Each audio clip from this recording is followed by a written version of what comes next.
دوستو، کیا آپ رمضان کے مبارک مہینے میں شب قدر پانا چاہتے ہیں، شب قدر کو حاصل کرنا چاہتے ہیں تو آپ یہ 3 کام ضرور کریں۔ نمبر 1، رمضان کی آخری 10 راتوں میں صدقہ ضرور کریں، چاہے 1 روپیہ ہی کیوں نہ ہو۔ اگر وہ رات شب قدر کی رات ہوئی تو آپ کے نام اعمال میں 84 سال تک صدقہ کرنے کا ثواب لکھا جائے گا۔ دوسرا کام یہ کریں کہ رمضان کے آخری 10 راتوں میں ہر رات 2 رکعت نفل ضرور پڑھیں۔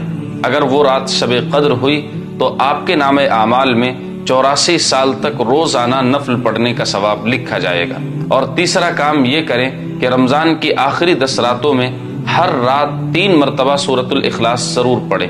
اگر وہ رات شب قدر کی رات ہوئی تو آپ کے نام اعمال میں 84 سال تک روزانہ 1 قرآن پڑھنے کا ثواب لکھا جائے گا۔ یہ 3 کام ضرور کریں، انشاءاللہ تعالی آپ کو شب قدر مل جائے گی۔ اور